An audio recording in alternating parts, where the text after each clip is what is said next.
Welcome to Coin Explorer.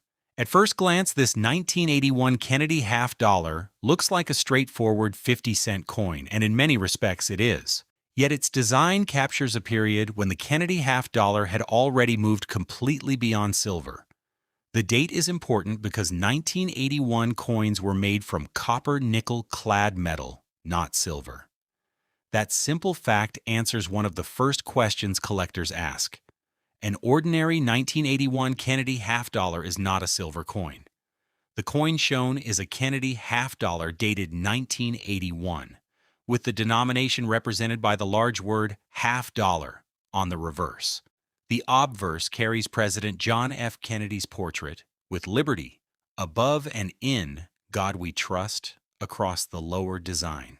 On this Philadelphia issue, there is no mint mark beneath the portrait. The date 1981 appears at the bottom. These visible features are enough to establish the basic identification before value is considered.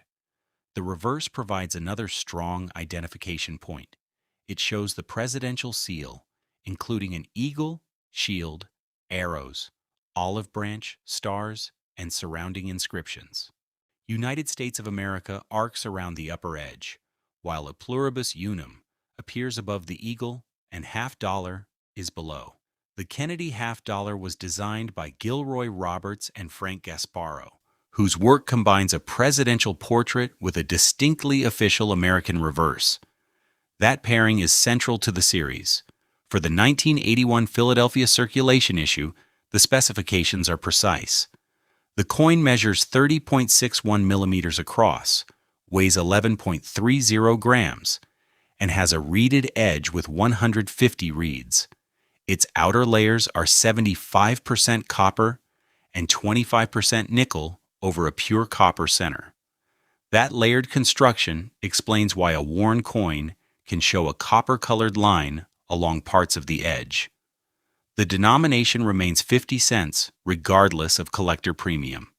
The mint mark is especially useful on a 1981 half dollar because 3 mint facilities were involved in the year. Philadelphia struck the regular issue without a mint mark, Denver used D, and San Francisco produced the proof issue with S. Philadelphia made 29,544,000 regular strikes, while Denver produced 27,839,533.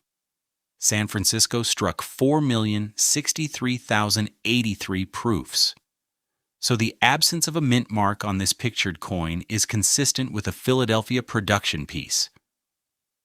The broader history makes the date more interesting.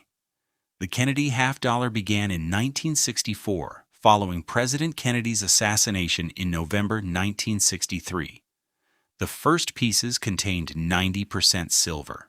Rising silver prices led to a reduction in silver content beginning in 1965, and by 1971, the half dollar had changed to the copper-nickel clad composition seen on this 1981 issue. This coin therefore belongs to the fully clad chapter of Kennedy half dollar history. By 1981, the half dollar was becoming less visible in everyday commerce than its denomination suggests. Kennedy halves remained legal tender, but they were not commonly encountered like quarters, dimes, or cents. That limited circulation can interest collectors because some pieces survived with better surfaces, while others were handled, scratched, or stored poorly. The date alone does not make a coin rare. Preservation and the specific issue matter. This is where the ordinary example separates from the more collectible one. A circulated 1981 Philadelphia half dollar can show friction on Kennedy's hair, cheek, and jaw, along with wear on the reverse eagle and lettering. Small marks are common because half dollars are large coins and their broad surfaces attract contact. A piece with cleaner fields, stronger luster, and minimal disturbance can be considerably more desirable than a heavily worn coin of the same date. There is an important warning when judging condition from a photograph.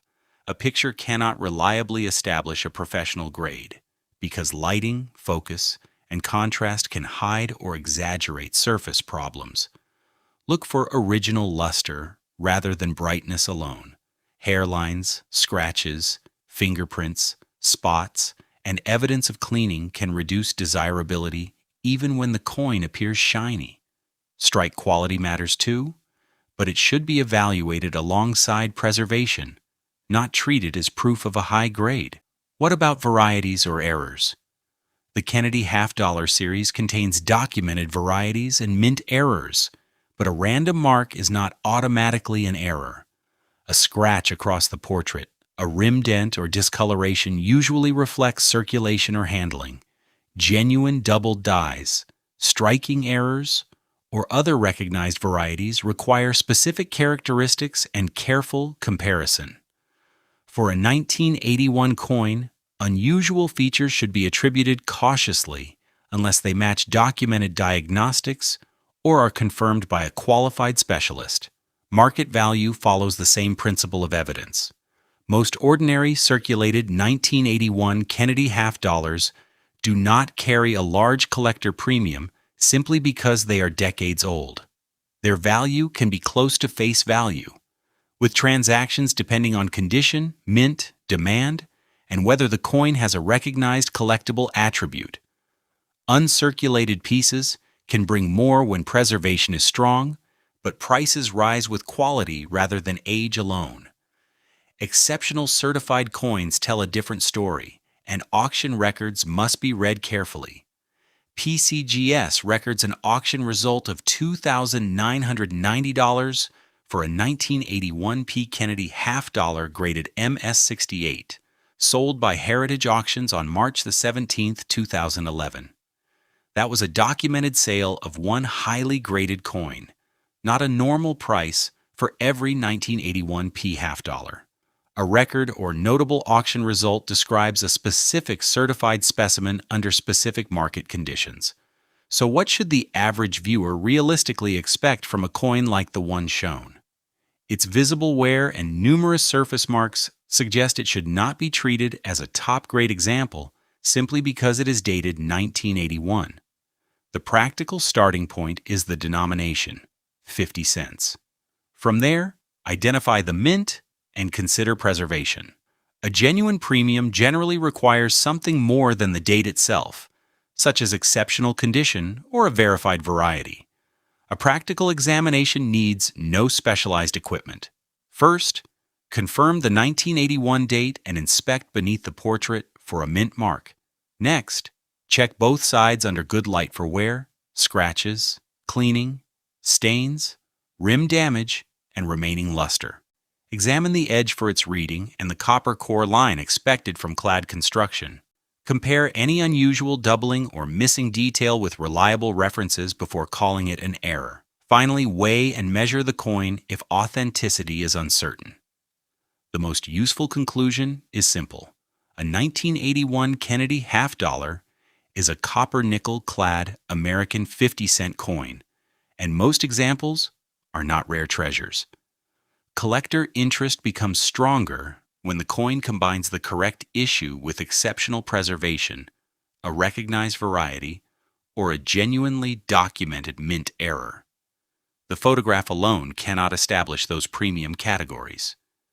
Treat the coin as American numismatic history first and let verified evidence, not speculation, determine its market value.